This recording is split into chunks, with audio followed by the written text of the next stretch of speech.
Hi అండి, అందరికీ నమస్కారం. This is Kausalya. My channel name is Ganga Kausalya 95. ఈ వీడియో కనుక మీకు నచ్చినట్లయితే లైక్ చేయండి, షేర్ చేయండి. ఫస్ట్ ఆఫ్ ఆల్ అయితే సబ్స్క్రైబ్ చేయండి. మీరు సబ్స్క్రైబ్ చేయడం అనేది నాకు చాలా ఇంపార్టెంట్. మీరు సబ్స్క్రైబ్ చేసి సపోర్ట్ చేస్తేనే ఇలాంటి వీడియోలు నేను చాలా చేయగలుగుతాను. ఖచ్చితంగా మీ అందరి సపోర్ట్ నాకు ఉంటుందని అనుకుంటున్నాను. 10 సార్లు ప్రయత్నిద్దాం. ఏదో ఒక్కసారైనా సాధించకుండా ఉంటామా అని కాదు. మొదటి ప్రయత్నంలోనే గెలవడం ప్రయత్నిస్తే అప్పుడు మిగతా 9 సార్లు ప్రయత్నించాల్సిన అవసరమే ఉండదు కదా. సో మీరు మొదటి ప్రయత్నంలోనే మీ లక్ష్యాన్ని సాధిస్తారని ఆశిస్తున్నాను. ఈరోజు మనము 4th క్లాస్ తెలుగు టెక్స్ట్ బుక్లో ఉన్నటువంటి బిట్స్ చదువుకుందాం. తెలుగులో అనుభూతి కవిత్వానికి ప్రతినిధిగా ఎవరిని అంటారు? ఇంద్రగంటి శ్రీకాంత శర్మ. పద కవితా పితామహులు అని ఎవరిని అంటారు? తాళ్లపాక అన్నమయ్య. గురుజాడ వెంకట అప్పారావు గారు రచించిన ఏ నాటకం ఆధునిక తెలుగు సాహిత్యంలో అత్యంత విశిష్ట రచన? కన్యాశుల్కం. రావూరి భరద్వాజ గారు ఏ నవలకు జ్ఞానపీఠ పురస్కారం వచ్చింది? పాకుడు రాళ్ళ. రావూరి భరద్వాజ గారికి వచ్చిన పురస్కారాలు ఏవి? జ్ఞానపీఠ పురస్కారం, కళాప్రపూర్ణ, కేంద్ర సాహిత్య అకాడమీ పురస్కారం, కళారత్న, రాజాలక్ష్మి ఫౌండేషన్, గోపీచంద్ జాతీయ పురస్కారం, సోవియట్ భూమి నెహ్రూ పురస్కారం. రావూరి భరద్వాజ గారు రాసిన తొలి కథ విమల.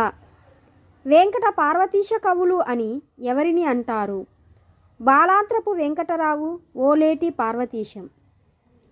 కాసుల పేరు, ప్రతీకారం, 3 మంచి కథలు అనేవి ఎవరి రచనలు? అవధాని రమేష్. అవధాని రమేష్ గారి స్వస్థలం ఏది? ఆంధ్ర రాష్ట్రంలోని కర్నూలు జిల్లా అవుకు అగ్రహారంలో జన్మించారు. చెన్ను అనగా అర్థం, అందం. హేతువాద రచయిత అయిన త్రిపురనేని రామస్వామి గారి బిరుదు ఏమిటి?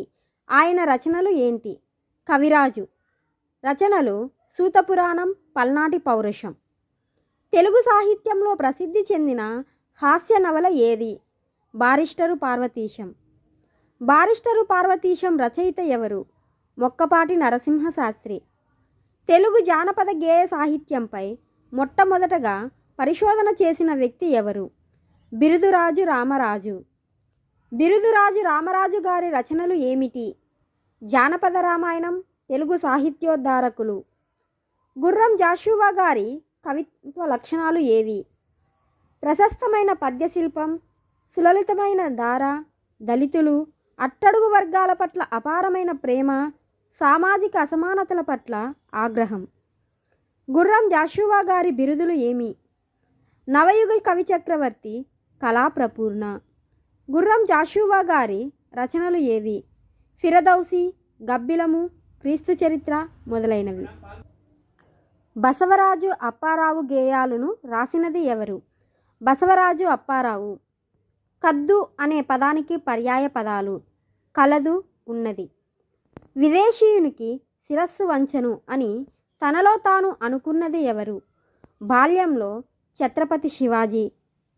ఆయనం అనగా గమనం. బారిస్టర్ పార్వతీశం పాఠం ఏ తరగతిలో పొందుపరచడం జరిగినది? 4వ తరగతి.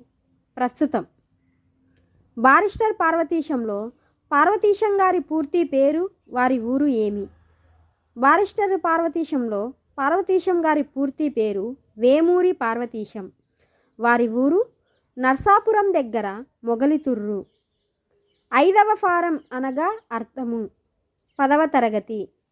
కేకి అనగా అర్థం, నెమలి. సుధా దేనికి పర్యాయ పదము? అమృతం. అడివి బాపిరాజు గారి రచనలు ఏవి? నారాయణరావు, హిమబిందు, గోన గన్నారెడ్డి, శశికళ, గంగిరెద్దు మొదలగున్నవి.